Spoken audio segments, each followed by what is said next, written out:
चलिए बच्चों आगे चलते हैं। हम जैसा कि डिस्कस कर रहे थे कि रस्सी पर वेव की जो वेलोसिटी होती है that is something like velocity of wave is equals to under root of tension upon mu. ये आपके पास कोई रस्सी है, इस रस्सी में टेंशन ज़्यादा होगी तो वेलोसिटी ऑफ वेव आपकी ज़्यादा होगी, और ये रस्सी जितनी मोटी होगी, जितनी भारी होगी, इनर्शिया जितना ज़्यादा होगा, या दूसरे शब्दों में कहूँ कि मास पर यूनिट लेंथ जितनी ज़्यादा होगी, we know it very well कि वेलोसिटी ऑफ वेव उतनी ही कम होगी। तो टेंशन जितनी ज़्यादा, वेलोसिटी ऑफ वेव उतनी ही ज़्यादा। रस्सी जितनी भारी, जितना ज़्यादा उसका mass per unit length, of course speed of wave उतनी ही कम। ठीक है, छोटी सी बात है, बहुत भारी बात नहीं है। इस बात पे हमने कुछ सवाल भी किए, हमने देखा कि कैसे कैसे सवाल पूछते हैं, कैसे कैसे सवाल आते हैं। मैं आपसे यहाँ पर ना एक दो सवाल और पूछ रहा हूँ। ऐसे ही सवाल है जैसे मैंने क्लास में किए वैसे से ही सवाल मैं आपसे और पूछ रहा हूँ। जैसे आपके पास इस तरह का अरेंजमेंट है,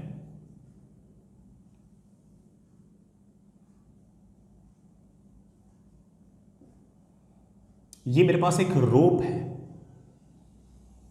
इस तरह से, एक रोप है इस तरह से। इस रोप से मैंने एक कैपिटल एम मास का ब्लॉक बांध रखा है।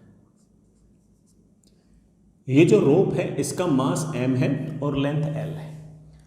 अगर ये मास, रस्सी का जो मास है, कैपिटल M के सामने नेग्लिजिबल हुआ, मान लीजिए कि small m is very very small as compare to capital M, तो उस केस में हम जानते हैं कि चाहे ये वाला पॉइंट हो चाहे ये वाला पॉइंट हो, दोनों ही जगह टेंशन की जो वैल्यू आएगी वो कैपिटल mg ही आएगी। यहां पर भी टेंशन कैपिटल mg, यहां पर भी टेंशन कैपिटल mg, क्योंकि रस्सी का जो मास है तो काफी कम है, तो यहां टेंशन एग्जैक्टली सेम। उस केस में अगर हमने यहां से कोई पल्स भेज दी ऐसे, तो इस पल्स की वेलोसिटी यहां पर होगी of course velocity of wave. यही पल्स चलते चलते चलते यहां पहुंचेगी तो इसके पास अब भी होगी वेलोसिटी ऑफ वेव, चेंज नहीं होगी। क्यों चेंज नहीं होगी? मास पर यूनिट लेंथ तो वैसे ही सेम और टेंशन भी मोर और लेस सेम तो है। तो आप कह सकते हो कि वेलोसिटी ऑफ वेव जो होगी वो कांस्टेंट होगी and that will be under root of T upon mu. Tension हम जानते हैं कि सबसे नीचे वाले पॉइंट चाहे ऊपर वाले पॉइंट, कोई सा पॉइंट ले लो, दोनों ही पॉइंट पर टेंशन mg है। Mu is of course mass per unit length, रस्सी का मास m है, लेंथ l है। तो जब भी रस्सी का मास बहुत कम हुआ उस केस में हर जगह टेंशन हम सेम मान सकते हैं और हम इस तरह से बड़े आराम से वेलोसिटी ऑफ वेव भी लिख सकते हैं। एक बात और, यहां पर वेलोसिटी ऑफ वेव और यहां पर वेलोसिटी ऑफ वेव सेम है, इसका मतलब यहां पर लैम्डा और यहां पर लैम्डा सेम है। लैम्डा मतलब वेवलेंथ। वी नो दैट कि wavelength is basically velocity of wave into time period. I hope आपको याद आ गया होगा, या फिर ऐसे याद कर लो, velocity of wave upon frequency. जो भी वेव है उसकी फ्रीक्वेंसी डिसाइड करता है सोर्स। कौन डिसाइड करता है? सोर्स। कि आपने रस्सी को कितनी बार वाइब्रेट किया, तो फ्रीक्वेंसी चाहे यहां हो चाहे यहां हो चाहे यहां हो, हर जगह सेम रहेगी। तो हम ऐसा कह सकते हैं कि जहां पर वेलोसिटी ऑफ वेव ज्यादा वहां पर लैम्डा ज्यादा, जहां पर वेलोसिटी ऑफ वेव कम वहां पर लैम्डा कम। लेकिन हम जानते हैं कि यहां पर और यहां पर वेलोसिटी ऑफ वेव तो सेम है। अगर यहां और यहां वेलोसिटी ऑफ वेव सेम है तो ऑफ कोर्स आपका लैम्डा भी तो सेम ही रहेगा, लैम्डा भी तो सेम ही रहेगा। लेकिन अगर मैं इसका एक दूसरा केस लूं कि मतलब डायग्राम तो वही कि आपके पास ये फिक्स्ड सीलिंग छत, इसके साथ ये एक रस्सी और इस रस्सी के साथ मैंने कैपिटल M मास का ब्लॉक बांध रखा है। ये स्मॉल m मास की रस्सी, लेंथ है l। इस बार स्मॉल m जो है वो कैपिटल M के सामने नेग्लिजिबल नहीं है, कंपेरेबल है। आपने यहां पर कोई ना कोई वेव भेज दी ऐसे, इस वेव की यहां पर वेलोसिटी ऑफ वेव है vw, और यहां पर जो वेव है उसका जो वेवलेंथ है मैंने लिख दिया लैम्डा। यही वेव ऊपर आएगी ऊपर आएगी ऊपर आएगी ऊपर आएगी, जब जस्ट यहां कहीं पहुंचेगी तो उस टाइम पर वेलोसिटी ऑफ वेव मान लेता हूँ ऊपर की तरफ है वी डब्ल्यू डैश। सर इस बार आपने ये स्पीड ऑफ वेव या फिर वेलोसिटी ऑफ वेव कुछ और क्यों लिखी? वो इसलिए क्योंकि यहाँ पर टेंशन और यहाँ पर टेंशन सेम नहीं है।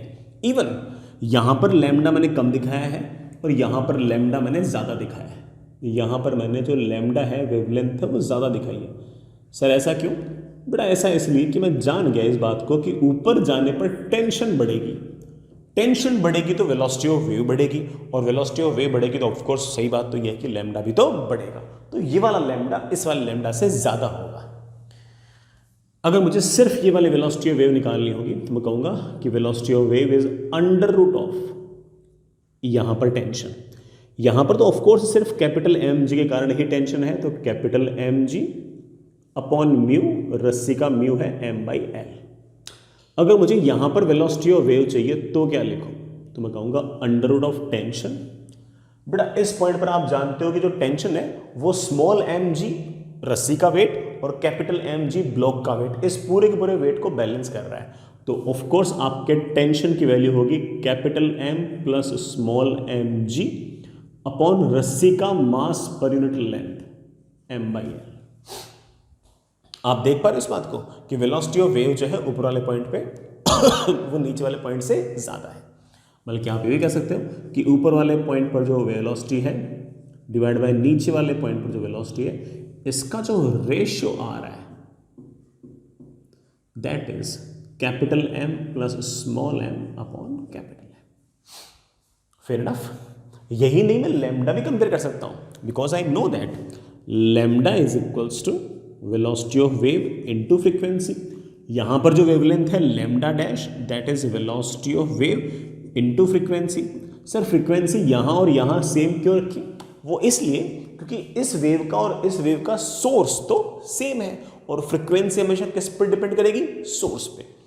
तो ऐसे में मैं अगर डिवाइड करूं तो मैं कह सकता हूं कि lambda dash upon lambda is basically v dash upon v, और वी डैश अपॉन वी बेटा हमें पहले से पता ही है that is capital M plus small m upon capital M का रूट। ये हमारा आंसर आ गया। इस तरह का सवाल बेटा आप लोगों को IIT JEE एडवांस के अंदर भी दिख जाएगा और अपनी शीट के अंदर भी दिख जाएगा। कर लेना यार, हो सकता है कि बेटा मैंने सिर्फ और सिर्फ वेरिएबल्स में किया उसमें वैल्यूज हो, तो इतना तो एडजस्ट करोगे है ना, कुछ तो करोगे है ना। चलिए बच्चों, this is your velocity of wave. आगे बढ़ते हैं बच्चों।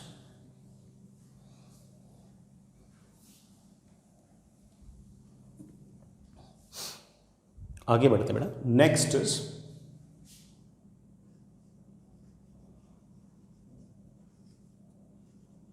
Energy and power of wave. Of course है ना, फिलहाल बेटा किसकी बात कर रहे हैं? वेव ऑन स्ट्रिंग की बात कर रहे हैं कि रस्सी पर जो वेव है सिर्फ उसी की बात कर रहे हैं। रस्सी पर जो वेव है उसकी एनर्जी कितनी है, उसका पावर कितना है, इस बात को बेटा हम हल्का फुल्का डिस्कस करते हैं। हल्का फुल्का नहीं, डिटेल में डिस्कस करते हैं। उसमें से कौन से फॉर्मूला याद रखने हैं, किन फॉर्मूले पे सवाल आते हैं, वो तो बड़े आराम से हो जाएंगे, लेकिन हम थोड़ा इसको डिटेल में देखेंगे। डिटेल में देखने के पीछे कारण ये भी है कि मुझे कई बार ऐसा लगता है कि हो सकता है कि कोई ना कोई IIT JEE एडवांस के अंदर कभी टफ सवाल तुमसे पूछ लिया जाए, तो हम अगर डिटेल में देखेंगे तो हमसे बड़े आराम से हो ही पाएगा। तो मेरी बात सुनेगा पहले। मान लीजिए कि पहले कोई स्ट्रिंग ऐसे स्ट्रेट थी, बिल्कुल स्ट्रेट थी, जैसे इस पर वेव आई वैसे ही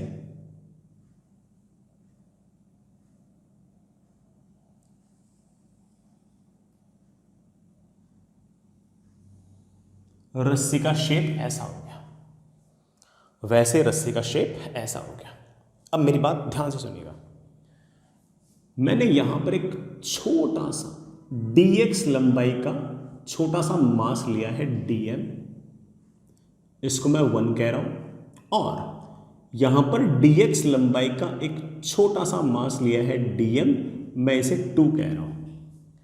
दिस इज छोटा सा मास जिसे मैं 1 कह रहा हूं, ये छोटा सा सेम मास जिसे मैं 2 कह रहा हूं। 1 और 2 में से किसके पास काइनेटिक एनर्जी ज्यादा होगी? तो आप बोलोगे सर ऑब्वियस बात है, ये मीन पोजीशन से गुजर रहा है तो इस वाले एलिमेंट के पास स्पीड सबसे ज्यादा होगी, तो ऑफ कोर्स इसके पास काइनेटिक एनर्जी ज्यादा होगी। ये तो एक्सट्रीम पे है, एक्सट्रीम पर तो इसकी velocity for an instant zero हो जाती है, तो ऑफ कोर्स काइनेटिक एनर्जी भी जीरो हो जाती है। तो पॉइंट 1 पर काइनेटिक एनर्जी ज्यादा है, पॉइंट 2 पर काइनेटिक एनर्जी कम है। बहुत ही ऑब्वियस सी बात थी, बिकॉज वी नो दैट कि इस पार्टिकल के पास कोई ना कोई वेलोसिटी है ऐसे नीचे की तरफ, और इसके पास ऑब्वियसली वेलोसिटी है जीरो। ठीक है, अब पोटेंशियल एनर्जी की बात करते हैं। सर कौन सी पोटेंशियल एनर्जी? ग्रेविटेशनल फोर्स तो कंसिडर कर नहीं रखा, there must be some potential energy. कौन सी पोटेंशियल एनर्जी? हर potential energy is of course corresponds to a force. In this case, the only force which we consider is the tension in the string. जो रस्सी की tension है वही consider करता है, और इस टेंशन का जो वर्क डन है उसी को हम एक तरह से पोटेंशियल एनर्जी में कन्वर्ट कर लेते हैं। जैसे ग्रेविटी के अगेंस्ट किया गया वर्क डन ग्रेविटेशनल फोर्स, जैसे स्प्रिंग के अगेंस्ट किया गया work done spring force, spring के अगेंस्ट किया गया work done spring potential energy. इसी तरह से इस रस्सी के टेंशन के अगेंस्ट किया गया जो वर्क डन है, जो वर्क डन होगा उसको हम पोटेंशियल एनर्जी डिफाइन कर देंगे। या फिर मैं ऐसा कह सकता हूं कि एक तरह से इस पूरी की पूरी रस्सी के अंदर एक इलास्टिक पोटेंशियल एनर्जी है। क्या है? इलास्टिक पोटेंशियल एनर्जी, और ये ऑफ कोर्स टेंशन वाला जो फोर्स है उसके कारण डेवलप हुई है। सुनेगा इस बात को, string must be having some elastic potential energy. पक्की बात है कि इस रस्सी के पास कोई ना कोई इलास्टिक पोटेंशियल एनर्जी है, एंड हर potential energy is due to some force. In this case we know that the force which is responsible, which can be responsible, is obviously tension in the string. रस्सी में जो tension है वही responsible हो सकती है इस इलास्टिक पोटेंशियल एनर्जी के लिए।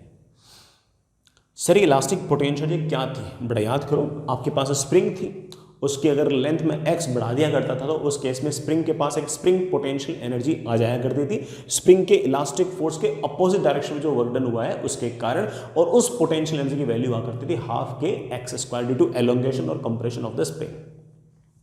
उसी तरीके से इस रस्सी की जरा देखना बेटा, जब वेव नहीं थी तो लंबाई ये थी, रस्सी की लेंथ ये थी। अब जैसे ही वेव आई उसी सेम रस्सी की उस सेम रस्सी की मुझे ऐसा लगता है, और मेरे ख्याल से मेरे बच्चों को भी लग रहा होगा कि सर रस्सी की लेंथ बढ़ गई है, भले थोड़ी सी बढ़ गई है लेकिन रस्सी की लेंथ तो बढ़ गई है। बेटा मिट गया, मुझे क्या लिखना था कि K1 is more than K2। रस्सी की लेंथ तो बढ़ गई है, पहले रस्सी यहां से आती, अब भी रस्सी है तो यहां से लेकिन इस पर वेव आ गई तो रस्सी की लेंथ तो बढ़ गई है। It means that there is of course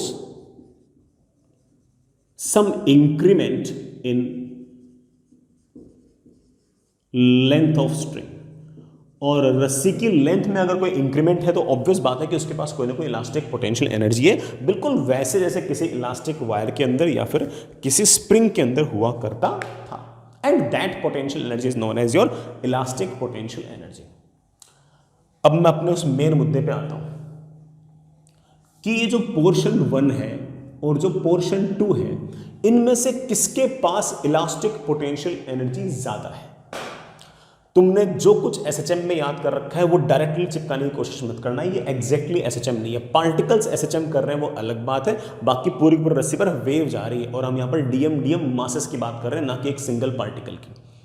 तो जो तुमने एसएचएम में याद कर रखा उसको यहाँ पर चिपकाने की कोई जरूरत नहीं है, वहां पर इस तरह की कोई टेंशन नहीं थी जो इस तरह से सारे डिस्टर्बेंस को भेजती हो, है ना। यहां पर मामला थोड़ा सा डिफरेंट है। तो जो आपने एसएचएम में पढ़ रखा है उसे डायरेक्टली अप्लाई करने की कोशिश मत करना, बिल्कुल स्क्रैच से सोचो, बिल्कुल शुरुआत से सोचो, बिल्कुल स्क्रैच से सोचो, बिल्कुल शुरुआत से सोचो और दिमाग लगाओ कि यार इन दोनों पॉइंट में किसके पास इलास्टिक पोटेंशियल एनर्जी ज्यादा है। एसएचएम वाली कोई बात ही नहीं लगानी है। सोचते, अगर मैं यहां पर एक छोटा सा डीएम मास लूं तो यहां पर तो मैं ऐसा कह सकता हूं कि यहां पर लेंथ अगर पहले dx थी तो इस ऊपर वाले पॉइंट पर तो स्लोप 0 है, तो अब भी ये लेंथ जो है ये मोर और लेस अब भी dx है। यहां पर अगर लेंथ dx है तो ऊपर वाले पॉइंट पर तो स्लोप 0 है, तो इस रस्सी की तो लेंथ बढ़ी नहीं है, इसकी रस्सी की लेंथ तो इस इतने से एलिमेंट की लेंथ तो जितनी पहले थी उतनी बाद में। तो इसका मतलब इस इतने से एलिमेंट के पास तो कोई इलास्टिक पोटेंशियल एनर्जी नहीं आई। लेकिन इसको देखो, अगर बेटा इसको देखना मुश्किल है तो मैं हल्का सा इसको जूम करके बना देता हूं। ये वेव नहीं थी तो आपकी रस्सी ऐसे थी, छोटी सी लंबाई की बात कर रहा हूं, dx लंबाई की। जैसे ही वेव आई ये रस्सी जो यूं थी ऐसे हो गई। अब the same string has become like this, the same string has become like this. और अगर मेरे पास ये एंगल थीटा है तो आप बड़े आराम से कह सकते हो कि अब जो लंबाई है वो dx नहीं है बल्कि dx sec थीटा है। दिख रहा है बेटा, ये अगर लेंथ dx है, ये एंगल थीटा है, तो वेव नहीं थी तो रस्सी ऐसे है, और जैसे ही वेव आई रस्सी ऑफ कोर्स ऐसे हो गई। तो यहां पर स्ट्रिंग की लंबाई बढ़ गई है, और मैं आपसे पूछूं कितनी लंबाई बढ़ गई है, तो आप बोलोगे सर लंबाई बढ़ गई है dx sec थीटा -1। और इतनी अगर लंबाई बढ़ गई है तो ऑब्वियस बात है कि इसके पास कोई ना कोई इलास्टिक पोटेंशियल एनर्जी है। इस डीएम मास के पास तो इलास्टिक पोटेंशियल एनर्जी है, और इसके पास तो इलास्टिक पोटेंशियल एनर्जी सबसे ज्यादा है क्योंकि इसकी लेंथ में इंक्रीमेंट सबसे ज्यादा है। इसकी लेंथ में इंक्रीमेंट सबसे ज्यादा इसलिए है क्योंकि यहां पर थीटा की वैल्यू मैक्सिमम है, यहां पर ओरिजिन वाले पॉइंट पर थीटा की वैल्यू मैक्सिमम है। ऊपर वाले पॉइंट पर तो हम जानते हैं बेटा tan थीटा 0 होता है, tan थीटा 0 तो sec थीटा भी तो 0, और अगर sec थीटा 0 तो आप कह सकते हो कि जितनी लेंथ पहले थी उतनी लेंथ बाद में है। तो पूरी रस्सी की लंबाई तो बड़ी है, लेकिन अगर मैं छोटे छोटे छोटे रस्सी के अगर एलिमेंट्स लूं तो वो एलिमेंट जो एक्सट्रीम पर पहुंच गया है उसकी लंबाई में बहुत बड़ा परिवर्तन नहीं आया, लेकिन जो एलिमेंट मीन पोजीशन से गुजर रहा है उसकी लेंथ में इंक्रीमेंट सबसे ज्यादा आया है। जो मीन पोजीशन से गुजर रहा है वो बड़ा स्ट्रिंग में वेव नहीं जा रही थी तो ऐसे पड़ा था, और जैसे वेव गई वो ऐसे हो गया, उसकी लंबाई सबसे ज्यादा बड़ी है। और अगर उसकी लंबाई सबसे ज्यादा बड़ी है तो तय बात है, क्या बात है, तय बात है कि क्या क्या क्या क्या था कि ऑब्वियस बात है कि उसके पास इलास्टिक पोटेंशियल सबसे ज्यादा है। तो आप कह सकते हो कि इस एलिमेंट 1 और एलिमेंट 2 के पास पोटेंशियल एनर्जी की अगर बात करूं तो बड़े इत्मीनान से कह सकता हूं कि पॉइंट 1 के पास पोटेंशियल एनर्जी पॉइंट 2 से ज्यादा है। ये सुनकर कई लोगों का दिल ही टूट गया होगा कि सर पॉइंट 1 के पास काइनेटिक भी सबसे ज्यादा और ये इलास्टिक पोटेंशियल एनर्जी भी ज्यादा, इसका मतलब टोटल मैकेनिकल एनर्जी भी पॉइंट 1 की total mechanical energy of point 2 से ज्यादा है। हाँ बेटा ज्यादा है। जो मीन पोजीशन से एलिमेंट गुजर रहा है उसके पास टोटल मैकेनिकल एनर्जी ज्यादा है, होनी भी चाहिए, होनी भी चाहिए। इसी कारण तो वेव एनर्जी जो है वो कांस्टेंट नहीं है। किसी भी एलिमेंट के पास एनर्जी कांस्टेंट नहीं है, और कांस्टेंट नहीं है इसी कारण से तो वो एनर्जी लगातार आगे देता रहता है, फिर लेता रहता है, फिर देता रहता है, फिर लेता रहता है, फिर देता रहता है, फिर लेता रहता है, फिर देता रहता है। अगर किसी छोटे से एलिमेंट की एनर्जी कांस्टेंट ही होती, फिक्स ही होती, तो हम इस बात को बोल ही नहीं पाते कि देखो पहले एनर्जी आई फिर गई, फिर एनर्जी आई फिर गई। अब बल्कि हो क्या रहा है कि हर छोटे से डीएम मास के पास पहले एनर्जी आती है तो बिल्कुल एकदम भन्नाट खुश हो जाता है कि मेरे पास इतनी सारी एनर्जी है, फिर वापस दे देता है, दे दिया तो वापस लुटपिट गया, फिर से पीछे से एनर्जी आई, फिर से उसके पास एनर्जी खूब सारी हो गई, फिर उसने वही एनर्जी लगातार आगे दे दी। तो जो छोटा सा एलिमेंट डीएम है उसके पास जो एनर्जी कांस्टेंट नहीं है, यही तो हमारे वेव की प्रोपगेशन का मेन कॉज है कि सामने की तरफ सिर्फ और सिर्फ डिस्टरबेंस नहीं जा रही है, सामने की तरफ सिर्फ और सिर्फ है ना आपकी डिस्प्लेसमेंट्स नहीं जा रहे हैं, सामने की तरफ उनके साथ साथ आपकी एनर्जी भी जा रही है। जैसे मैं एक छोटा सा एग्जांपल लेके इस बात को बताता हूं, मैं एक छोटा सा एग्जांपल लेके इस बात को आपको बताता हूं, सुनिएगा बच्चों।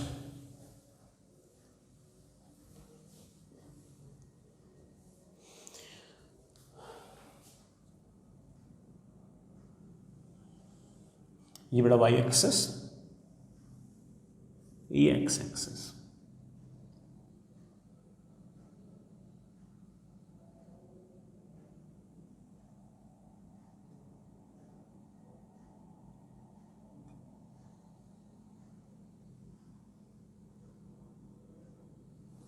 ऐसे बेटा कोई वेव है, ये वेव है आपकी t इज इक्वल्स टू 0 पर, ठीक है। मैं कुछ पॉइंट्स डिस्कस कर रहा हूँ। ये रहा मेरे पास पॉइंट 1, ये रहा मेरे पास पॉइंट 2, और ये रहा मेरे पास पॉइंट 3, और ये रहा मेरे पास पॉइंट 4। इतनी काफ़ी है।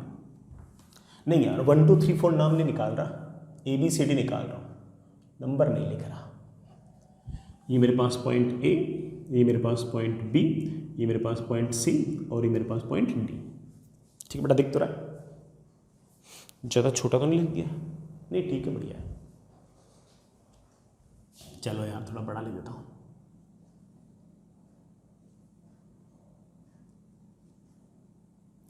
ठीक है, अब मैं जानता हूं कि ये वाला point of course mean position से गुजर रहा है, वेव जा रही बेटा ऐसे, इसकी स्पीड 0 है, ये मीन पोजीशन से नीचे आ रहा है। इन 4 पॉइंट की बात करते हैं और किसी पॉइंट की बात नहीं करते। तो A और C के पास टोटल एनर्जी मैक्सिमम है। इसके पास एनर्जी है E, इसके पास एनर्जी है E, और B और D के पास एनर्जी है 0 0, क्योंकि वो दोनों कहां पर है? एक्सट्रीम पर है, उनके पास एनर्जी है 0 0। ठीक, ये मैंने रस्सी बनाई है t इज इक्वल्स टू 0 पर। अब t is equals to capital T/4 पर क्या होगा? याद करो बेटा, कैपिटल T/4 पर क्या होगा, इस बात का हमें हल्का फुल्का आइडिया है। कैपिटल T/4 पर ये जो आपका एक्सट्रीम पर था, ये बेटा कहां पहुंच जाएगा? मीन पे। ये जो मीन पे है बेटा, ये कहां पहुंच जाएगा? एक्सट्रीम पे। ये जो एक्सट्रीम पे है, ये कहां पहुंच जाएगा? मीन पे। ये जो मीन पे है, ये कहां पहुंच जाएगा? एक्सट्रीम पे। ये जो एक्सट्रीम पे है, ये कहां पहुंच जाएगा? मीन पे। ये जो मीन पे है, ये ऑफ कोर्स बेटा कहां पहुंच जाएगा? एक्सट्रीम पे। ये बड़ा एक्सट्रीम वाला है, ये पहुंच जाएगा मीन पे, ये एक्सट्रीम वाला पहुंच जाएगा, मीन वाला पहुंच जाएगा एक्सट्रीम पे, ये मीन पे। तो आप बड़े आराम से कह सकते हो कि कैपिटल T/4 पर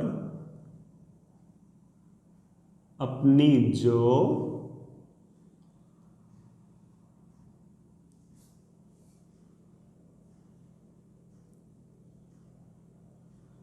रस्सी है वो ऐसे, हाँ बेटा ये नीचे जो ऊपर होगा, ये है कहानी T/4 पर।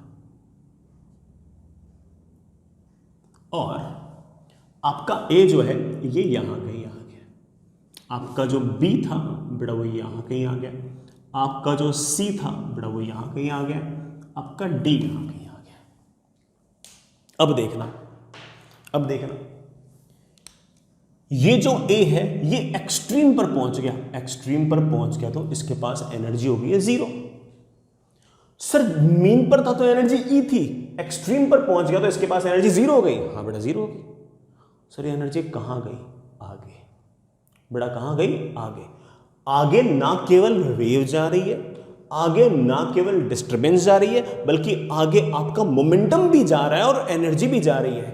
और आप ध्यान देना इस बात को कि इस B वाला जो पॉइंट था, ये जो B वाला पॉइंट था, इसके पास पहले एनर्जी 0 थी और अब ये एक्सट्रीम से गुजर रहा है। सॉरी, पहले ये एक्सट्रीम पे था, इसके पास एनर्जी 0 थी, अब ये इक्विलिब्रियम से गुजर रहा है, इसके पास ऑफ कोर्स एनर्जी सबसे ज्यादा है। सर पहले इसके पास एनर्जी 0 थी, अब E कहां से आ गई? पीछे से। कहां से आ गई? पीछे से। A जब मीन पोजीशन से गुजर रहा था, अब B मीन पोजीशन से गुजर रहा है। पहले A के पास एनर्जी E थी, अब वही E एनर्जी किसके पास है? B के पास।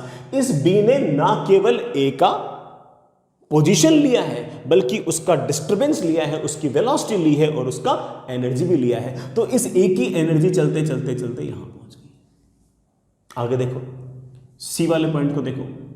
C वाला पॉइंट मीन से गुजर रहा था t इज इक्वल्स टू 0 पर, तो इसके पास एनर्जी E थी। T/4 टाइम बाद ये C वाला पॉइंट एक्सट्रीम पर पहुंच गया और इसके पास एनर्जी हो गई है 0। सर कहां गई? चेक करो, इसके आगे जो D पॉइंट है ये पहले एक्सट्रीम पर था और एनर्जी 0 थी, अब ये मीन पर है और इसके पास ऑफ कोर्स स्पीड सबसे ज्यादा है, एनर्जी सबसे ज्यादा है। तो इस d के पास वही एनर्जी आ गई है जो t/4 टाइम पहले किसके पास थी, c के पास थी। इस d ने ना केवल c की एनर्जी ली है बल्कि डिस्प्लेसमेंट भी लिया है। इसका डिस्प्लेसमेंट है 0, तो अब इसका डिस्प्लेसमेंट है 0। इसके पास स्पीड है a ओमेगा, तो इसके पास भी स्पीड है अब a ओमेगा। इसके पास एनर्जी है E, तो इसके पास भी एनर्जी है E। तो इस D ने ना केवल C का मोमेंटम लिया है, ना केवल उसकी एनर्जी ली है, बल्कि उसका डिस्प्लेसमेंट भी लिया है, उसका डिस्टर्बेंस भी लिया है, सब कुछ लिया है। तो इस कारण से हमारा जो D वाला पॉइंट है, चाहे C वाला पॉइंट, चाहे B वाला पॉइंट, चाहे A वाला पॉइंट, उनके पास एनर्जीज कांस्टेंट नहीं है, उनके पास एनर्जीज वेरिएबल है। कभी ना कभी मीन से गुजरते हैं तो एनर्जी है मैक्सिमम E, फिर t/4 टाइम बाद वही पार्टिकल कहां पहुंच गया, एक्सट्रीम पे, एनर्जी क्या हो गई, 0। वो एनर्जी कहां गई, आगे गई। अब उसके t/4 टाइम बाद यही पार्टिकल कहां से गुजरेगा, मीन से गुजरेगा, और इससे खूब सारी एनर्जी आ गई। कहां से आ गई, पीछे से आ गई। कहां से आ गई, पीछे से आ रही है, वेव तो पीछे से आ रही है। अब तो इसी के t/4 टाइम बाद ये अगेन कहां से गुजरेगा, एक्सट्रीम से, उससे एनर्जी 0 हो गई, कहां गई, आगे गई। फिर इसके t/4 टाइम बाद वापस से मीन से गुजरेगा, उससे खूब सारी एनर्जी आ गई, कहां से आ गई, पीछे से आ गई। फिर इसके t/4 टाइम बाद यही पार्टिकल चलते चलते एक्सट्रीम में पहुंच जाएगा, एनर्जी 0 हो गई, कहां चलेगी, आगे चलेगी। And this is the main reason for the wave to propagate, because we know that कि wave is the mode of transfer of not only the displacement और disturbance, but it is the mode of transfer of momentum as well as energy. I hope बेटा ये बात समझ में आ गई। हालांकि obvious बात है कि मैंने सारी की सारी बातें सिर्फ और सिर्फ तुम्हें फील कराने के लिए कराया था। सवाल तो फॉर्मूले से होंगे, सटासट हो जाएंगे, लेकिन कोई बहुत ही टफ सवाल आया तो उसमें ऑफ कोर्स हमारी इमेजिनेशन काम आती है। तो आई होप मैंने आपको बोर तो नहीं किया होगा। आगे चलते हैं बच्चों, आगे चलते हैं।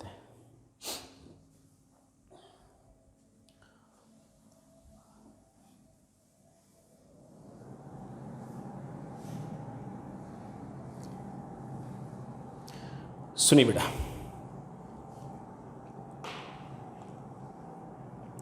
मैं एनर्जी और पावर की ना 2 डेरिवेशंस कर रहा हूं। दोनों ही डेरिवेशंस अच्छी हैं। मैं इन दोनों ही डेरिवेशंस से बहुत कुछ सिखा सकता हूं तुम्हें, बहुत सारी बातें बता सकता हूं, बहुत सारी बातें तुम्हारे दिमाग में सेट कर सकता हूं। फाइनली याद तो आपको फॉर्मूला ही करना है। सवाल तो बेटा आपके फॉर्मूले से ही होने, हम फॉर्मूले पर सवाल भी करेंगे, बट ये मान के चलना कि डेरिवेशन तो सिर्फ और सिर्फ कोई एडवांस का तगड़ा सवाल आए, टफ सवाल आए तो वो हमसे बन जाए, ये कारण। कोई ओलंपियाड का टफ सवाल हो, तगड़ा सवाल हो, वो बन जाए, ये कारण। और ऑफ कोर्स है ना, हम वेव को जो फील कर पा रहे हैं, जो हम इमेजिन कर पा रहे हैं कि कैसे रस्सी की टेंशन होती है, उसका वर्क डन होता है, कैसे कैसे है ना उस वर्क डन का पावर होता है, वगैरह वगैरह, इस तरह की बातें हम बहुत सारी डिस्कस कर पाते हैं। तो थोड़ा इस बात को इमेजिन करने में तो हमें हेल्प मिलती है। बाकी जेईई मेन के सवाल की अगर बात करें तो फॉर्मूले से बड़े आराम से हो जाएंगे, वो भी हम देखेंगे।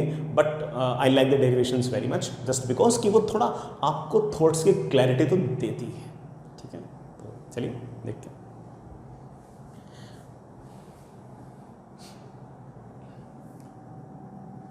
ये बड़ा आपके पास स्ट्रिंग,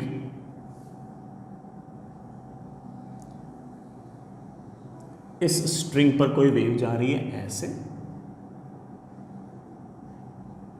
और वेव की इक्वेशन है y is equals to a sine kx minus omega t. ठीक है, मैंने यहां पर dx लेंथ की एक छोटा सा मास लिया। जैसे वेव आई ऑफ कोर्स वो dx लेंथ ऐसे ऐसे हो जाएगी, और उसके पास कोई ना कोई स्पीड होगी इस तरफ।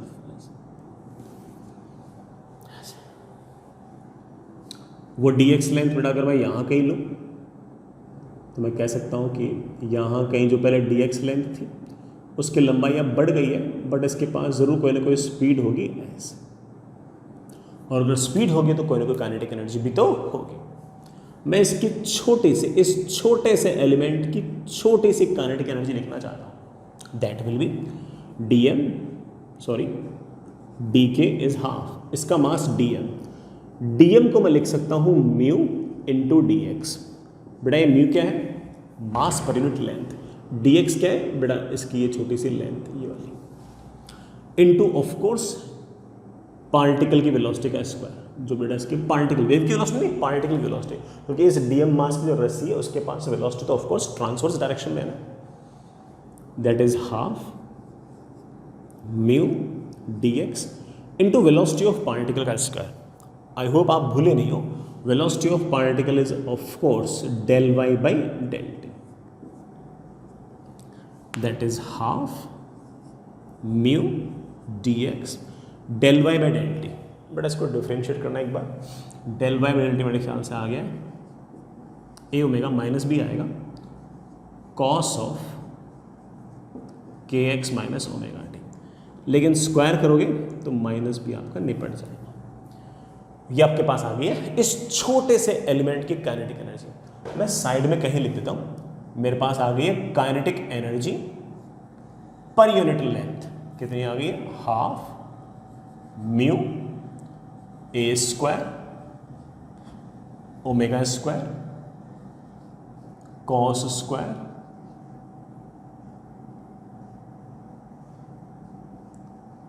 के x minus omega t upon, ये क्या आ गया आपके पास, kinetic energy per unit length. छोटी सी लेंथ dx के पास काइनेटिक एनर्जी थी dk, तो dk बाई dx क्या आ गया, kinetic energy per unit length.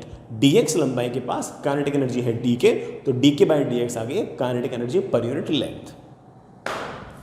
This is your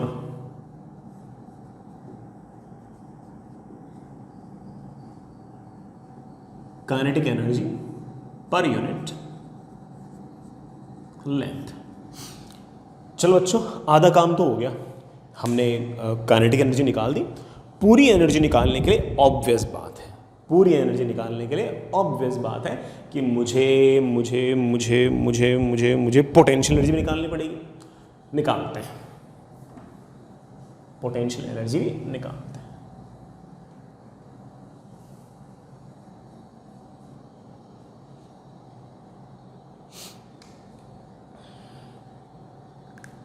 चलिए बेटा, जैसे एक स्प्रिंग थी बेटा, देखना ये मेरे पास एक स्प्रिंग है जिसका स्प्रिंग कांस्टेंट k है और इसमें x का एक्सटेंशन है, ठीक है। मैंने ये वाला जो एंड है ये बांध रखा है, ठीक है। इस पॉइंट को कोई एक्सटर्नल एजेंट बाहर की तरफ खींच रहा है, ऑफ कोर्स इस पॉइंट को धीरे धीरे खींच रहा है, तो जो अंदर वाला टेंशन जो होगा उसकी वैल्यू और इस एक्सटर्नल फोर्स की वैल्यू बराबर होगी। अंदर की तरफ टेंशन है kx, तो बाहर भी आपको कितना फोर्स लगना पड़ेगा, kx। और मान लीजिए कि आप इस पार्टिकल को बाहर की तरफ थोड़ा सा ले गए, कितना ले गए, dx। तो इस एक्सटर्नल एजेंट ने डन किया, उसकी वैल्यू हम जानते हैं बेटा कितनी है, दिस टेंशन kx लिखना चाहो kx लिख दो इंटू dx। और ये जो एक्सटर्नल एजेंट का वर्क डन है यही हमारा of course change in potential energy है, यही हमारा चेंज इन पोटेंशियल एनर्जी है। या फिर ऐसे बोल दो कि स्प्रिंग का जो टेंशन है उसने कितना वर्क डन किया, उसका नेगेटिव, वो एक ही बात है, कोई उसमें बड़ा इतना फर्क नहीं पड़ता, एक ही बात है।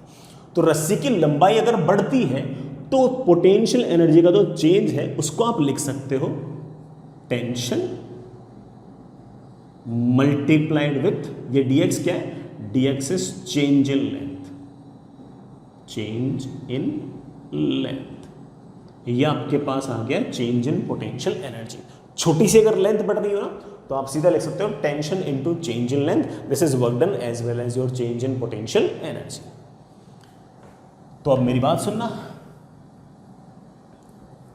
मेरी बात सुनना, मैं ऐसे ना, मैं इसी एलिमेंट में ऐसे ना, ऐसे छोटे से एलिमेंट की बात कर रहा हूँ जिसकी लंबाई पहले dx थी, अब ऑफ कोर्स उसकी लंबाई dx नहीं है, dx से ज़्यादा है। मैं इस लंबाई को एक बार dl बोल रहा हूँ।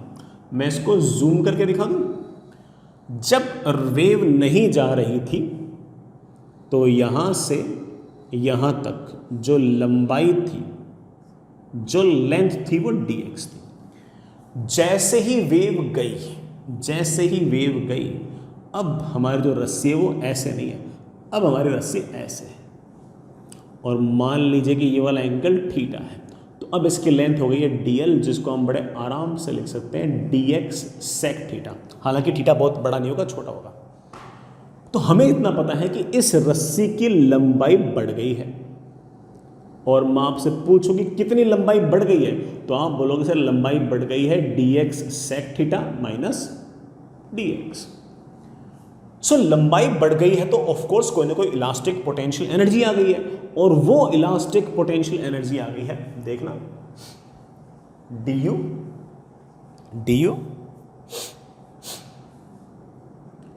Tension multiplied with change in length. Change in length is dx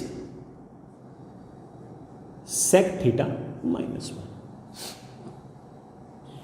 sir sec theta कैसे लिखोगे? बेटा लिख ही दूंगा कुछ ना कुछ तो। sec theta can be written as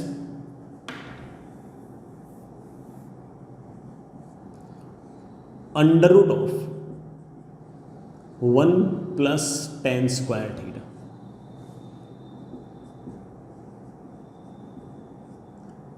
under root of 1 plus tan theta, यार tan थीटा हम जानते हैं, tan थीटा इज बेसिकली,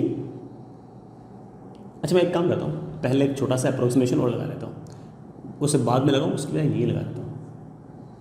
अब देखो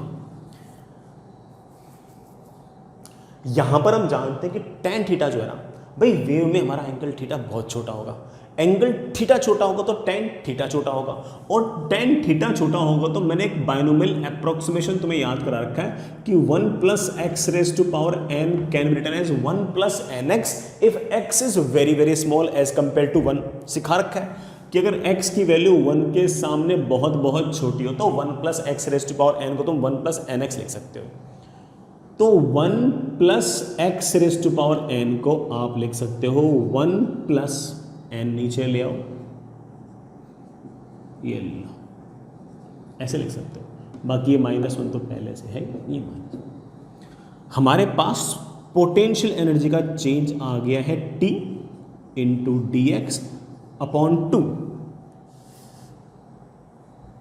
इंटू टेन, यार tan स्क्वायर x नहीं है, tan स्क्वायर थीटा है। सर ये tan थीटा बेटा सिखा रखा आपको, tan theta is basically del y by del x का स्क्वायर।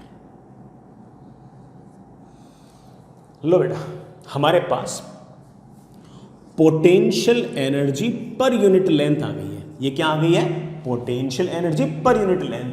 इतनी सी लंबाई dx के पास कितनी पोटेंशियल एनर्जी है, और वैल्यू आ गई है हाफ t, ठीक है बेटा, multiplied by del y by del x का स्क्वायर। बेटा del y by del x करना, हमारे पास इस वेव की इक्वेशन क्या थी? y is equals to a sine k x minus omega t. तो del Y by del x क्या हुआ? A k cos k x minus omega t, उसका स्क्वायर करना है, स्क्वायर करना है तो a square k square cos square omega t minus k x. चलिए बेटा, आपको टेंशन पसंद ना हो तो बेटा वेलोसिटी ऑफ वेव में कन्वर्ट कर लो। Velocity of wave is under root of tension upon mu. तो आप लिख सकते हो कि tension is mu into v square. Tension को लिख दिया mass per unit length into speed का स्क्वायर ए स्क्वायर। के को बेटा मैं सिखा चुका हूं, तुम लिख सकते हो omega by we.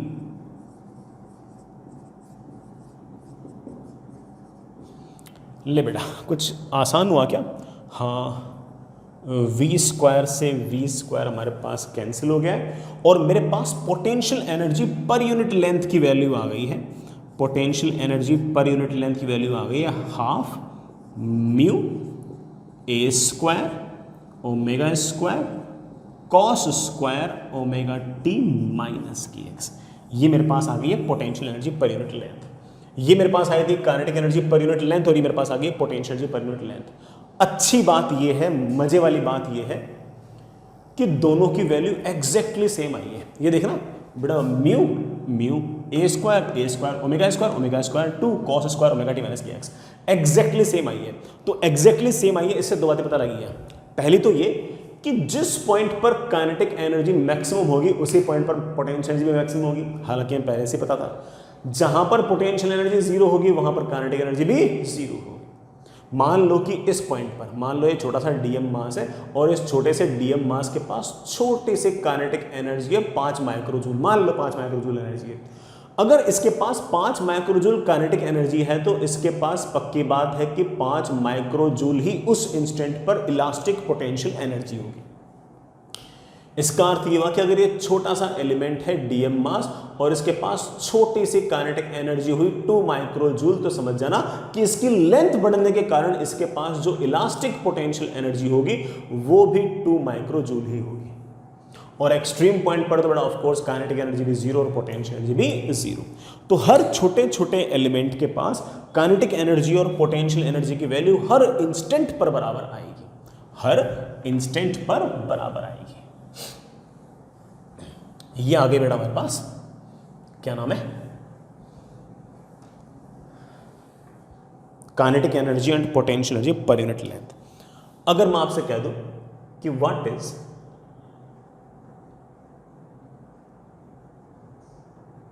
Total energy per unit length, तो आप बोलोगे सर कोई दिक्कत नहीं है, that is kinetic energy per unit length plus potential energy per unit length.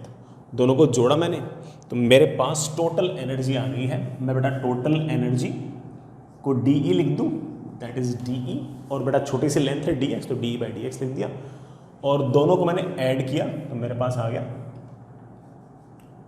Mu a square omega square cos square k x minus omega. ये आ गई हमारे पास total energy per unit length. वो हाफ चला गया बेटा, हाफ हाफ 1 हो गया। ये आ गई total energy per unit length. ये मेरे बच्चों क्या आ गई है, total energy per unit length. बढ़िया आ गई, अच्छा आ गई, कोई दिक्कत नहीं बेटा इसमें।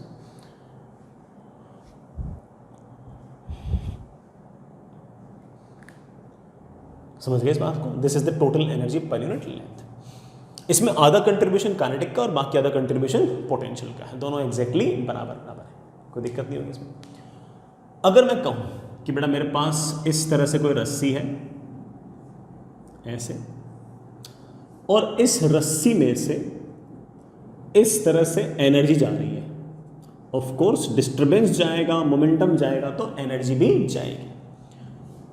छोटे से टाइम इंटरवल t से लेकर t प्लस डी टी तक, इस छोटे से चिन्ह से क्रॉस सेक्शनल एरिया में से अगर डीई एनर्जी भागी है इस छोटे से क्रॉस सेक्शन में से छोटी सी एनर्जी डीई भागी है और उस डीई एनर्जी को भागने में टाइम लगा है dt, तो मैं आपसे पूछूं कि बेटा पावर क्या होगा, मैं आपसे बेटा क्या पूछूंगा, पावर क्या होगा? तो आप बोलोगे सर ऑब्वियस बात है, पावर होगा DE by d t.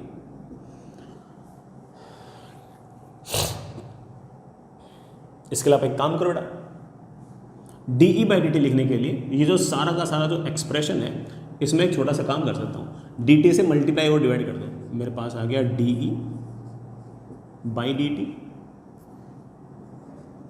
Into d t by d x is equals to mu a square omega square cos square k x minus omega t. ये हमारा पावर है, ये हमारा पावर है।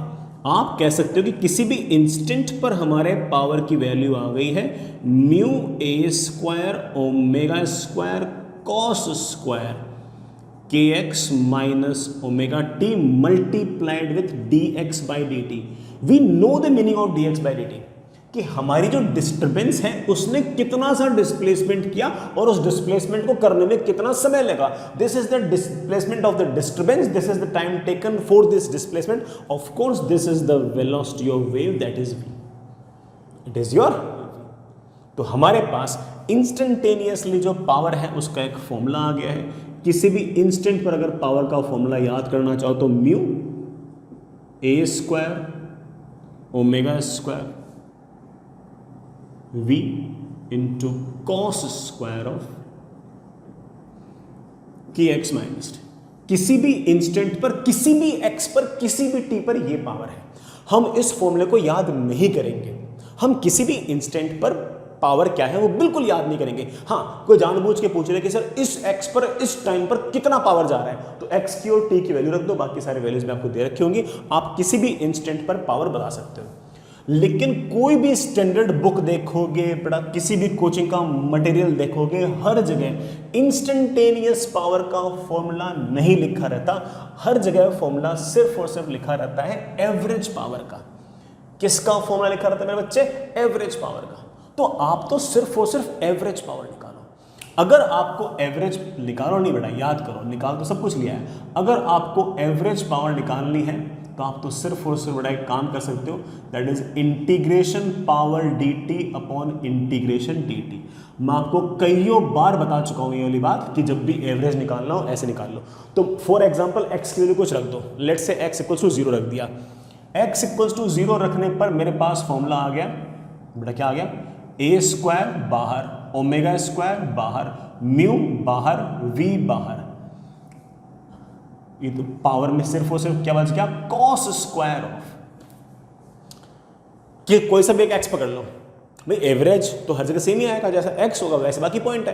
कोई एक एक्स की वैल्यू फिक्स कर लो, मैंने एक्स की वैल्यू 0 फिक्स कर ली, cos square of omega t into d t divide by integration d t.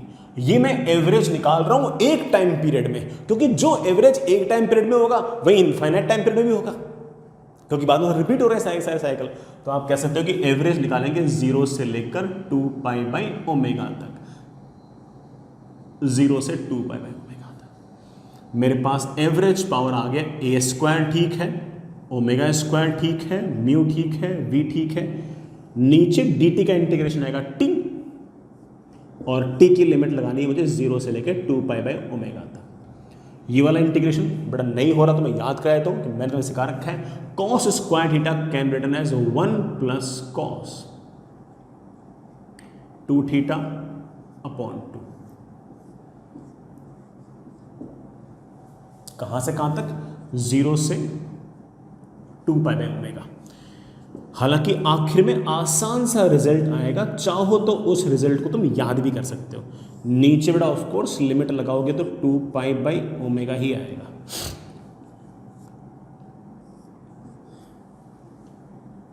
ये हाफ है बेटा, बाहर निकाल। 1 इंटू डी टी का इंटीग्रेशन आएगा टी, कॉस का इंटीग्रेशन आएगा sine 2 omega t upon 2 omega. ये सर नीचे वाला 2 ओमेगा कौन सा है बेटा? टाइम का जो कोफिशिएंट होगा उसमें डिवाइड कर देते हैं। कहां से कहां तक इंटीग्रेशन? 0 से लेकर 2 पाई बाई ओमेगा।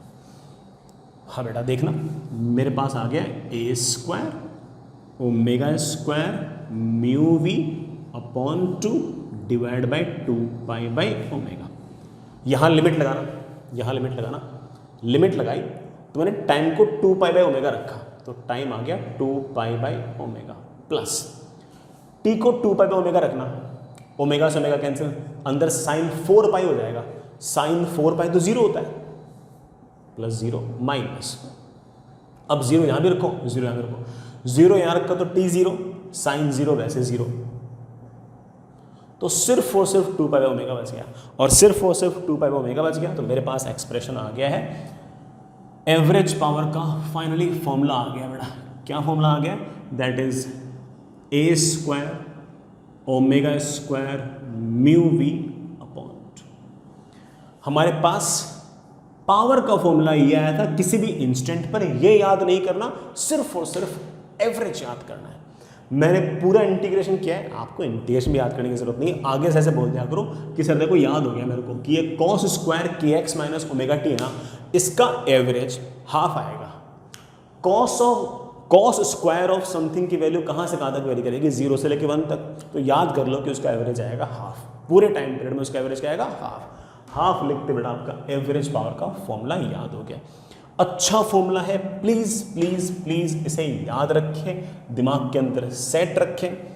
हमारी बुक्स में, किसी भी कोचिंग के मटेरियल में, इवन अपने मटेरियल में, हर जगह सिर्फ और सिर्फ एवरेज पावर का फॉर्मूला ही लिखा रहता है। इंस्टेंटेनियस पावर का तो कभी किसी सवाल में जरूरत नहीं पड़ी यार। हालांकि हमने इतने बढ़िया तरीके से सारी बातें देखी हैं कि कल को कोई अगर हमसे इंस्टेंटेनियस पावर के बारे में भी कोई बात पूछ लेगा ना तो हम बता देंगे। हमारे पास कुल मिलाकर एवरेज पावर का फॉर्मूला आ गया। क्या फॉर्मूला आ गया? एम्पलीट्यूड का स्क्वायर ओमेगा का स्क्वायर म्यू वी अपॉन। हम चाहें तो ओमेगा को 2 पाई एफ भी लिख सकते हैं। तो एवरेज पावर का एक फॉर्मूला और आ गया, 2 पाई स्क्वायर बटा 1 2 तो कैंसिल हो जाएगा, 2 pi square f square a square mu v upon, sorry upon तो कुछ नहीं, this is your average power. ठीक है ना। फॉर्मूले और भी बना सकते हो। ये जो वेलोसिटी ऑफ वेव है इसको रूट टी बाई म्यू लिख सकते हो, वगैरह वगैरह तरह तरह के फॉर्मूले बना सकते हो। लेकिन कोई सा एक याद कर लो, मुझे ये वाला पसंद है। ऐसा नहीं कि इस फॉर्मूले को खास बात है इसलिए पसंद है, बस ठीक है ना, बचपन से ये याद कर रखा है। कोई एक फॉर्मूला याद करना होता है। कई बच्चों को ये वाला फॉर्मूला भी पसंद होता है, कहते हैं सर ठीक है फ्रीक्वेंसी में याद कर लो चाहे एंगुलर फ्रीक्वेंसी में याद कर लो, एक ही बात है। सो चॉइस इज योर्स। मुझे ये वाला फॉर्मूला पसंद है। यहाँ से मैं एक बात और बोल सकता हूँ कि हमारा जो एवरेज पावर है, बार बार एवरेज बोलने की जरूरत नहीं है, सीधा तुम पावर भी कह सकते हो। पावर जो है it is directly proportional to frequency का square and directly proportional to amplitude का स्क्वायर। अगर आपने फ्रीक्वेंसी दुगनी कर दी तो एवरेज पावर 4 गुना हो जाएगा। अगर आपने एम्पलीट्यूड दुगना कर दिया तो एवरेज पावर आपका 4 गुना हो जाएगा। ठीक है ना। Average power is directly proportional to frequency का square and directly proportional to amplitude का स्क्वायर।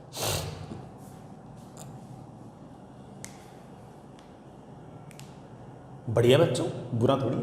अच्छा, ये आपका एवरेज पावर अच्छा फॉर्मूला है, बढ़िया जुगाड़ है, कोई दिक्कत नहीं बेटा।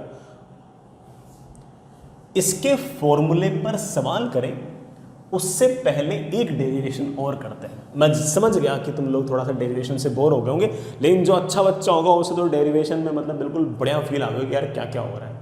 ठीक है, मैं इसकी एक हल्की सी डेरिवेशन और कर रहा हूँ जो मुझे पर्सनली थोड़ी सी ज़्यादा पसंद है।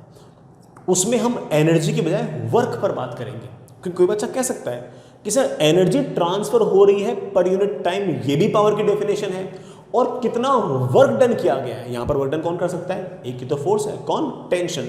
टेंशन ने कितना वर्क डन किया है, दैट वर्क डन पर unit time can also be defined as power. तो हर बच्चे के सोचने के अपने अपने नजरिए होते हैं। किसी बच्चे का नजरिया ये हो कि सर मैं तो एनर्जी कितनी ट्रांसफर हो रही है पर यूनिट टाइम, उसके हिसाब से पावर सोचूंगा, बिल्कुल सोच सकते हो, आंसर आ गया।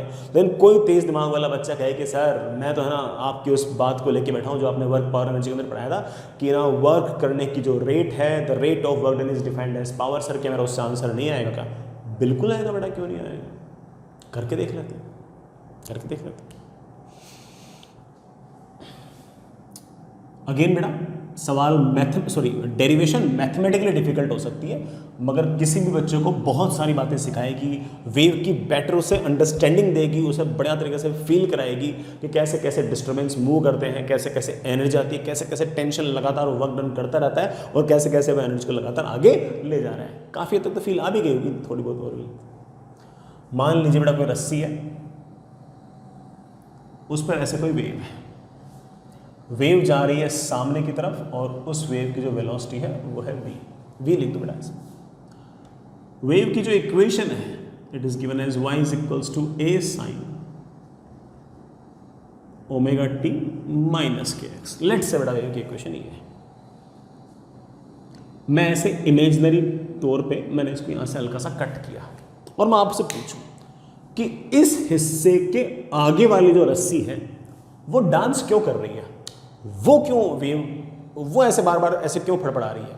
तो आप बोलोगे देखो सर ऐसा है कि इस पॉइंट को मैंने पकड़ के ऐसे ऐसे ऑसिलेट कराया है।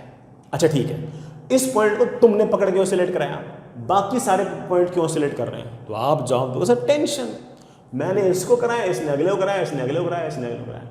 अब मेरा सवाल यह है कि तुम तो इसको पकड़ के ऑसिलेट करा रहे हो, इस पॉइंट के इधर वाले रस्सी के पास जितने एलिमेंट हैं वो डांस क्यों कर रहे हैं? तो आप बोलोगे सर वो डांस इसलिए कर रहे हैं क्योंकि इस पॉइंट पर लेफ्ट वाली जो स्ट्रिंग है उसने ज़रूर राइट वाले स्ट्रिंग को कोई ना कोई एनर्जी दी होगी और कोई ना कोई ज़रूर उस पर वर्क डन किया होगा, और उस वर्क डन की जो रेट है वही रेट तुम्हारा पावर है।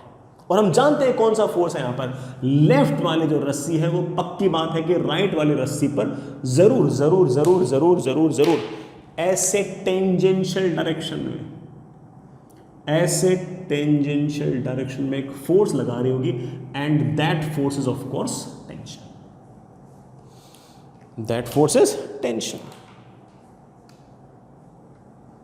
Let's say this angle is theta, और इस पॉइंट के पास कोई ना कोई वेलोसिटी भी होगी।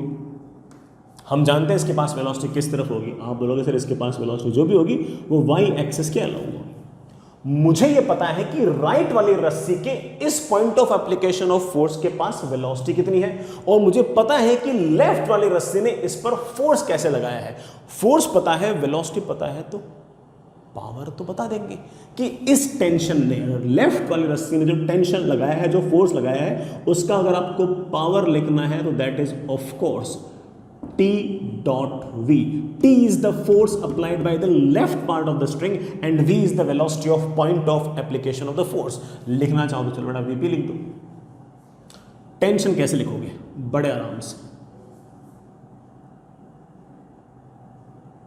अगर ये वाला एंगल थीटा, ये वाला एंगल थीटा, इस तरफ आएगा T cos थीटा, इस तरफ आएगा T sin थीटा, इस तरफ T cos थीटा, तो माइनस T cos थीटा आई कैप,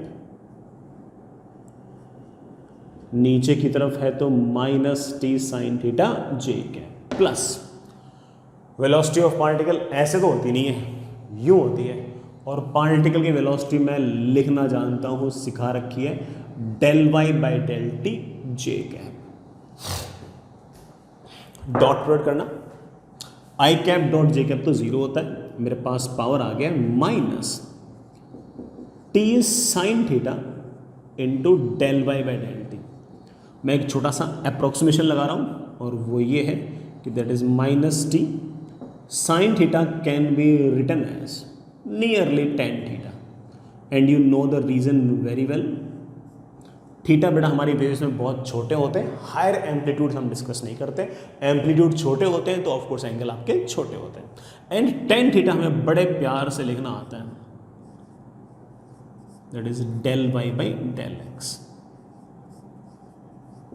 ये लीजिए बेटा, किसी भी इंस्टेंट पर आपका पावर ये आ गया, और ये मत सोचना कि नेगेटिव आया है, पॉजिटिव है। ये जो डिफरेंशिएशन है इनमें जरूर कोई ना कोई नेगेटिव छुपा हुआ होगा, और आपका पावर जो है इंस्टेंटेनियस वो पॉजिटिव ही आएगा, चिंता मत करो। निकाल लेता हूँ। मेरे पास पावर आ गया minus t del Y by del x. बेटा करना जरा इसको एक्स के रेस्पेक्ट में differentiate, minus a k cos of omega t minus k x del Y by del t. इसको करना जरा टी के रेस्पेक्ट में differentiate, a omega cos omega t minus k x, और कुल मिलाकर मेरे पास पावर का फॉर्मूला आ गया टी ए स्क्वायर ओमेगा के cos square omega t minus k x. बेटा तुम जानते हो तो किसी भी टी पर किसी भी एक्स के लिए पावर है, किसी भी इंस्टेंट पर पावर नहीं है। हमें ना इंटरेस्ट इंस्टेंट में पावर का, हमें इंटरेस्ट है एवरेज पावर में। अब बार बार बेटा मेरा ऐसे चीखने चिल्लाने का मूड है नहीं, सीधा ही लिख रहा हूं कि average power will be T A square omega के अपॉन टू। सर हमने तो ये वाला फॉर्मूला याद नहीं किया था। बेटा अपन ने टेंशन के टर्म में फॉर्मूला याद नहीं किया, चाहो तो याद कर सकते हो, मर्जी है आपकी। Velocity of wave can be written as under root of T upon mu, तो टेंशन को मैं लिख सकता हूं mu v square a square omega के अपॉन टू। ये भी एक एवरेज पावर का फॉर्मूला है, चाहो तो याद कर लो। ये भी याद नहीं करना चाहो तो म्यू ठीक है, वी स्क्वायर ठीक है, ए स्क्वायर ठीक है, ओमेगा ठीक है, के को हम लिख सकते हैं ओमेगा बाई वी, वी से वी कैंसिल, तो ये याद कर लो। अबे ये तो याद होगा, ये तो याद करा रखा है तुम लोगों को। एवरेज पावर का फॉर्मूला तुम्हें पहले से मैंने याद करा रखा है, that is a² omega square mu v upon, चाहो तो ओमेगा को 2πf लिख देना, तो हमारे पास इसी एवरेज पावर का फॉर्मूला आ जाएगा 2π² f² a² mu into we.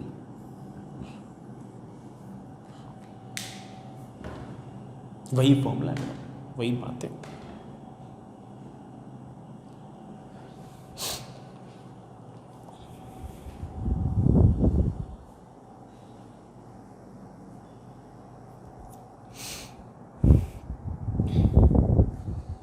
ये है हमारा एवरेज पावर। अच्छा फॉर्मूला है बेटा, चाहो तो याद कर सकते हो, चाहो तो याद कर सकते हो। और इंस्टेंटेनियस पावर तो सिर्फ और सिर्फ आपकी फीलिंग के लिए था, आपको बात समझाने के लिए था। और अगेन जो मैंने एनर्जीज लिखी थी बेटा, वो भी सारी की सारी बातें सिर्फ और सिर्फ आपको समझाने के लिए ही थी, ठीक है। अब मैं दो छोटी छोटी बातें और बता रहा हूं।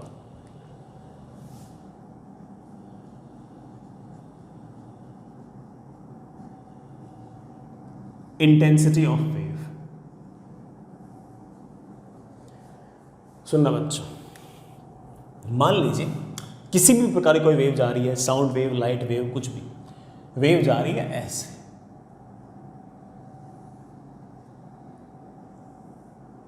ठीक है। और मैंने ऐसे एक क्रॉस सेक्शन लिया। क्रॉस सेक्शन कैसे लिया कि जिस तरफ वेव जा रही है उसके परपेंडिकुलर डायरेक्शन में सरफेस लिए, यू नहीं लिए, परपेंडिकुलर डायरेक्शन में सरफेस लिए। This surface perpendicular to velocity of wave. मान लीजिए कि इसका जो क्रॉस सेक्शनल एरिया है वो एस है, तो इस क्रॉस सेक्शन में से इस वेव के जाने के कारण अगर इधर की तरफ से पावर गया P, क्या गया बेटा, पावर P। अगर इस वेव के कारण वेव जा रही तो ऑफ कोर्स इस क्रॉस सेक्शन में से एनर्जी गुजर रही है, कितनी एनर्जी पर यूनिट टाइम गई वो तो पावर हो गया, और कितना पावर गया per unit cross sectional area, कितना पावर गया पर यूनिट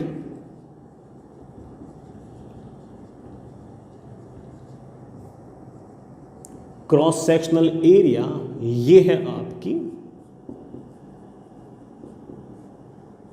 इंटेंसिटी,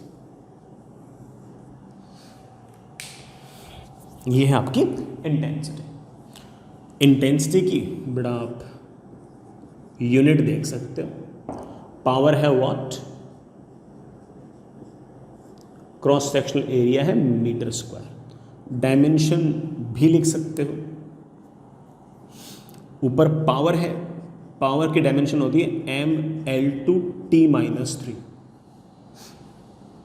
नीचे एरिया है तो उसका L², दैट इज mT-3।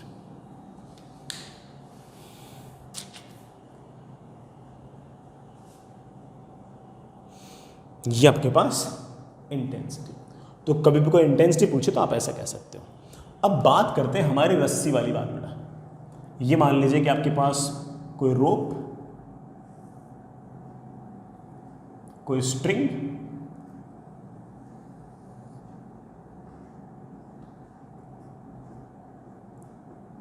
इस स्ट्रिंग का जो क्रॉस सेक्शनल एरिया है वो एस है, और इसमें से गुजरने वाला एवरेज पावर मुझे याद है। तो इस रस्सी में से गुजरने वाली जो एवरेज इंटेंसिटी है वो हम चाहे तो याद कर सकते हैं।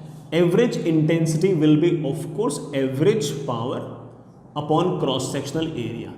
Average power is 2π² f², amplitude का square mu v upon s. ये देखो क्या लिखा हुआ है, म्यू है मास पर यूनिट लेंथ, मास पर यूनिट लेंथ को डिवाइड कर दिया एरिया से, तो ये हो गया मास पर यूनिट वॉल्यूम। अरे यार, म्यू है mass per unit length divide by area, तो ये हो गया mass per unit length into area. Length into area is of course volume and mass into mass upon volume is of course density. तो अगर आप चाहो तो एक एवरेज इंटेंसिटी का फॉर्मूला और याद कर सकते हो, which is not that much different from the average power. Its formula is 2 pi square f square a square rho into v. F क्या है? फ्रीक्वेंसी। ए क्या है? एम्पलीट्यूड। रो क्या है? Of course density of the rope and v is the velocity of wave.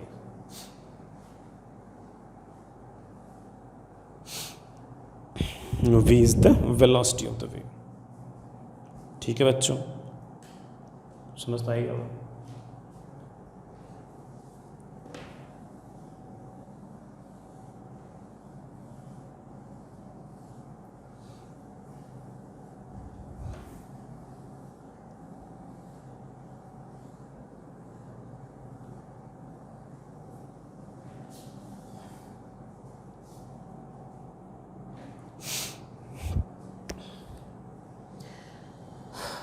चलिए बेटा आगे चलते हैं।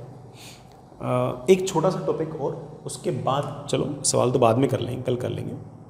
एक छोटा सा काम और करना है, दैट इज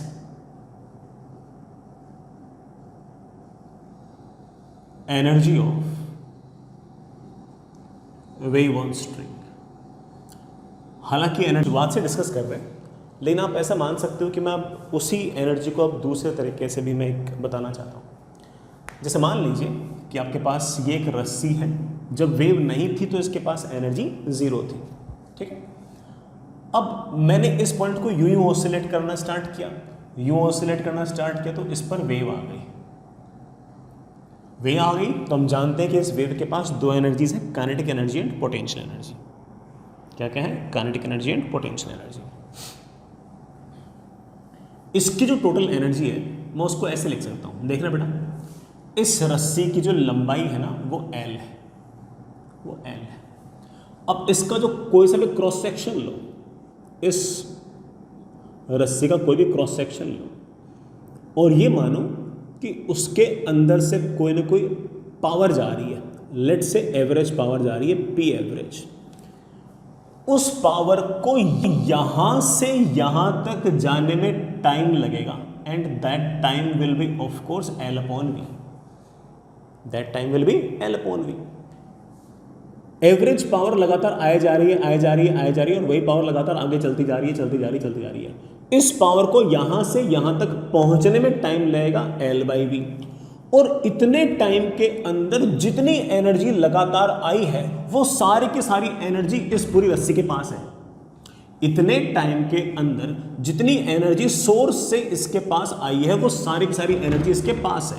तो कोई मुझसे पूछ ले कि सर इस रस्सी के पास कितनी एनर्जी है, तो बोलूंगा कि इतनी एनर्जी पर सेकंड आ रही है, तो इतने टाइम के अंदर इतनी एनर्जी आएगी, और जितनी एनर्जी इसके पास आएगी वही तो एनर्जी इस रस्सी के पास है, क्योंकि पहले तो जीरो थी।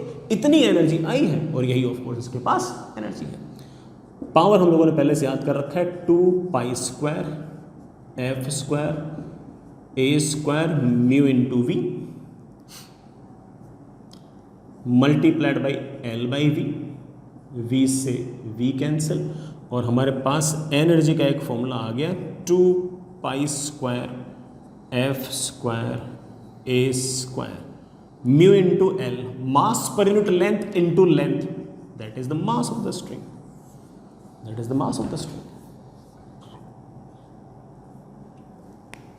F को आप चाहो तो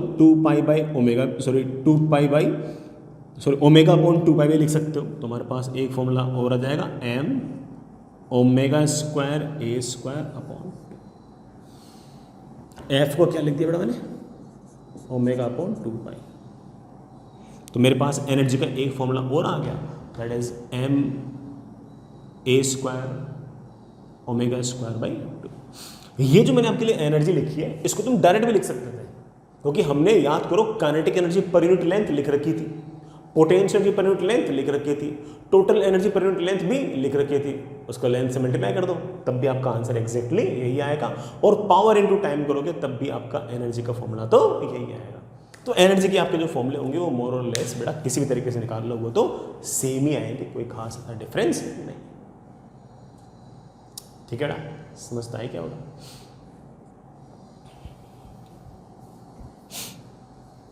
चलिए बच्चों, इस पे सवाल तो कल करते हैं, आज तो बहुत सारी थ्योरी होगी। चलिए ठीक है, कल करते हैं।